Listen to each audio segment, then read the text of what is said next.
اس جشن کی پہلی کامیابی، اتنی کامیاب اور اتنی خوبصورت تلاوت، اور ہمارے ہاں جتنے بھی قرآن کریم سے نسبت کے نام ہیں وہ اپنے نام کی مناسبت سے بھی بڑی اہمیت رکھتے ہیں۔ آپ سب سے گزارش ہے تھوڑا سا اور آگے جائیں۔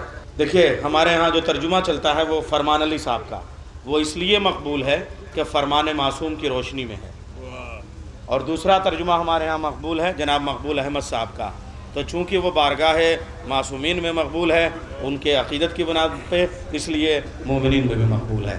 اسی طریقے سے جناب معصوم رضا کیفی صاحب کے ہاں ان کی تلاوت میں معصومیت بھی ہے اور کیفیت بھی ہے، اور تلاوت کے جتنے بھی لہجے ہیں، مصری لہجہ، عربی لہجہ، مکی لہجہ، مدنی لہجہ، عراقی لہجہ، لیکن عراق میں بھی دو حصے ہیں۔ عراق کا ایک حصہ عرب کا ہے، ایک حصہ عجم کا ہے۔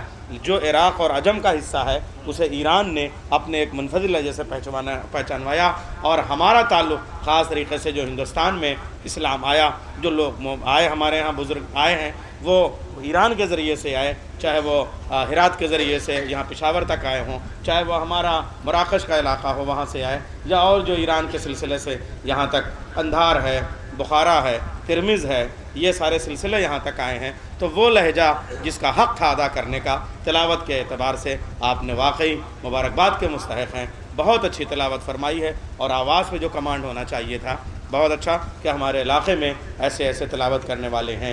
کم سے کم جو لوگ یہ اعتراض کرتے ہیں کہ ہمارے ہاں قاری نہیں ہوتے، حافظ نہیں ہوتے، انہیں ہماری محافل میں آنا چاہیے اور دیکھنا چاہیے۔ آئیے اب ہم نعت کی طرف چلتے ہیں، اور اس کے بعد جناب صدر سے تقریر کے لیے گزارش کریں گے۔ 112واں دور ہے، اچھا 112واں دور ہے، اور 12ویں امام کی محفل ہے، 12ویں امام کی محفل ہے، 112واں دور ہے۔ تو میں نعت کے لیے بھی 4 مصرے مرحوم جناب سولت بریلوی صاحب کے پڑھتا ہوں، شاید آپ کو پسند آ جائے۔ کہ کر سکو گے وجود سے انکار، کر سکو گے وجود سے انکار، سامنے وہ اگر نہیں آتے، پہلے سایہ نظر نہ آتا تھا اب محمد نظر نہیں آتے۔ کر سکو گے وجود سے انکار، سامنے وہ اگر نہیں آتے، پہلے سایہ نظر نہ آتا تھا اب محمد نظر نہیں آتے، پہلے سایہ نظر نہ آتا تھا اب محمد نظر نہیں آتے۔ تو پہلے محمد سے لے کے آخری محمد تک کا یہ سلسلہ ہے۔ تو اب میں آپ کو لیکن جو یہ چونکہ اس کے بعد جو نعت ہونی ہے وہ ایک ایسی شخصیت کی تلاوت ہونی ہے، وہ صدارت کی تقریر جو ہوگی، تو تلاوت سے وہاں تک جانا ہے تو جس نے جوش کے اوپر کام کیا ہے۔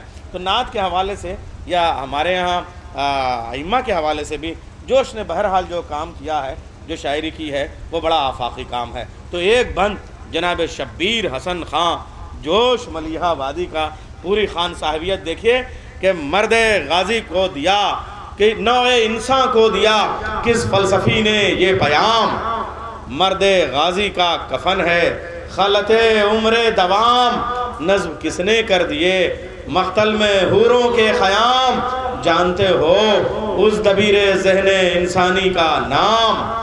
استاد کے سامنے یہ مصرے پڑھنا گویا ایسے جیسے کلاس روم میں اپنے ٹیچر کے سامنے پڑھا جائے، اور درستی بھی ہو سکتی ہے، گوشمالی بھی ہو سکتی ہے کہ صاحب اس حکیم نکتہ، وہ جو انوکھی فکر تھا، جو ایک نیا پیغام تھا، اس حکیم نکتہ پرور کا محمد نام تھا۔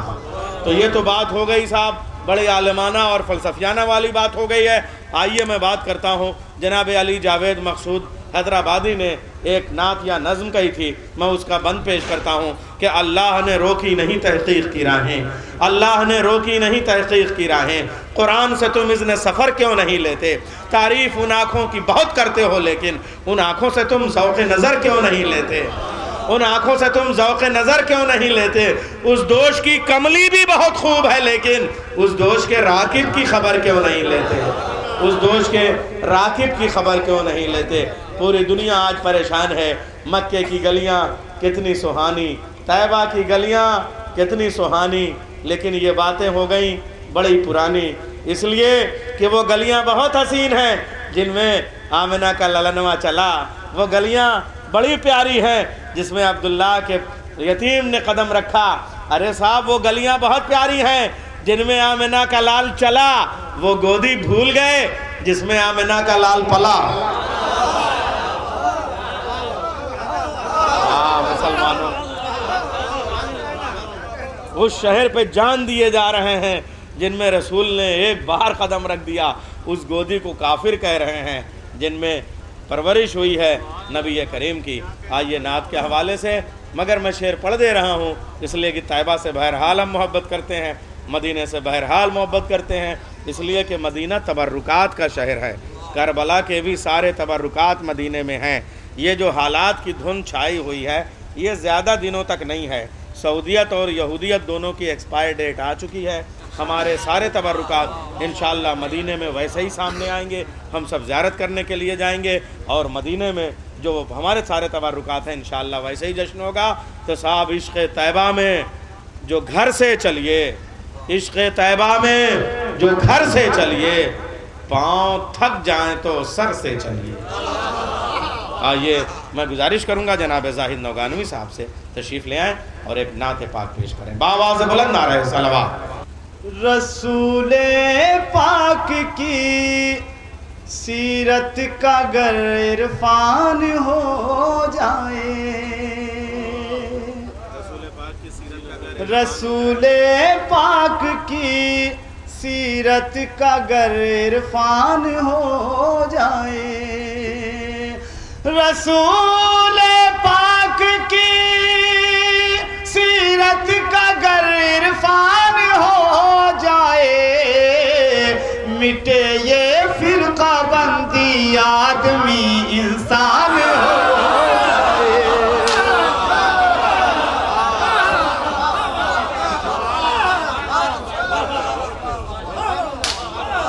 رسول پاک کی سیرت کا گر عرفان ہو جائے، رسول پاک کی سیرت کا گر عرفان ہو جائے، مٹے یہ فرقہ بندی آدمی انسان ہو جائے، مٹے یہ فرقہ بندی آدمی انسان ہو جائے، خلوص دل سے ہو جائے جو دیوانہ محمد کا، خلوص دل سے ہو جائے جو دیوانہ محمد کا، کوئی ہو جائے بوذر اور کوئی سلمان ہو جائے،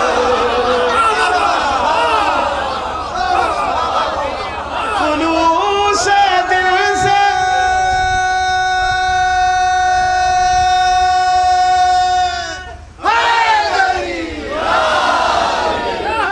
خلوص دل سے ہو جائے جو دیوانہ محمد کا، کوئی ہو جائے بوذر اور کوئی سلمان ہو جائے۔ اور یہ شعر خاص طور سے دیکھیے گا، خدا کو ہے پسند اتنا رسول پاک کا لہجہ، خدا کو ہے پسند اتنا رسول پاک کا لہجہ، زبان ان کی اگر کھل جائے تو قرآن ہو جائے، زبان ان کی اگر کھل جائے تو قرآن ہو جائے۔ شکریہ ذات، ایک بار باوز بلند اور سے بات کرنے کا۔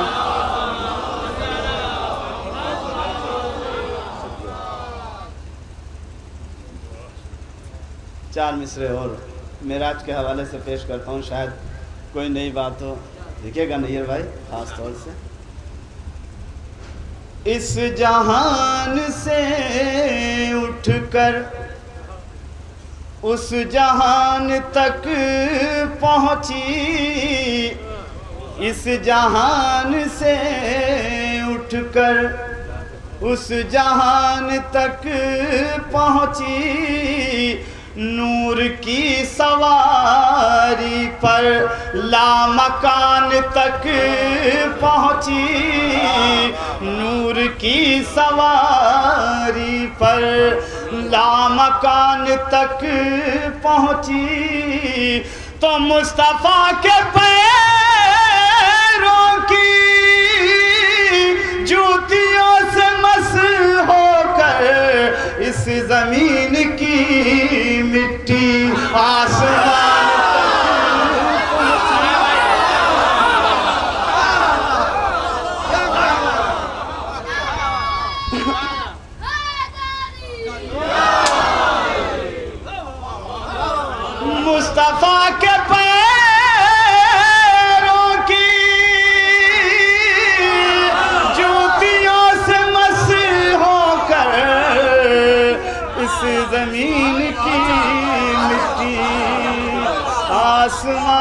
تک پہنچی اس ضمیر کی مٹی. ایک بار اور باوز بلند صلوات پڑھیں حضرات.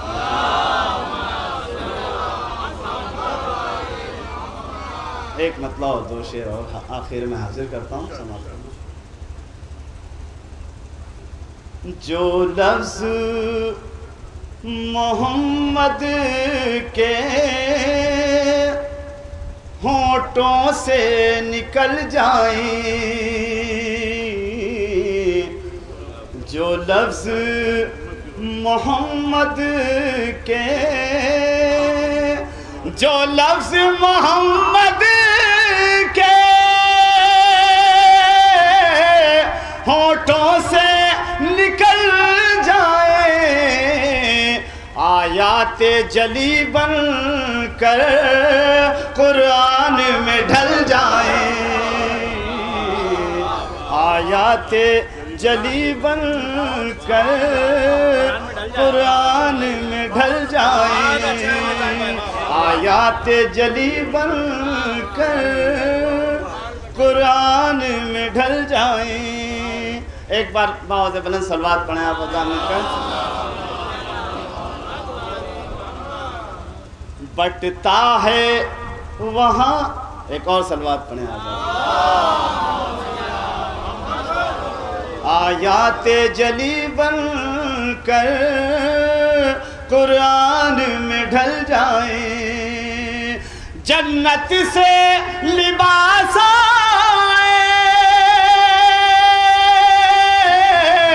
رضوان بنے درزی, آقا کے نواسے گر پل بھر بھی مچل جائیں, آقا کے نواسے گر پل بھر کو مچل جائیں, جنت سے لباس آئے, رضوان بنے درزی, آقا کے نواسے گر پل بھر کو مچل جائیں.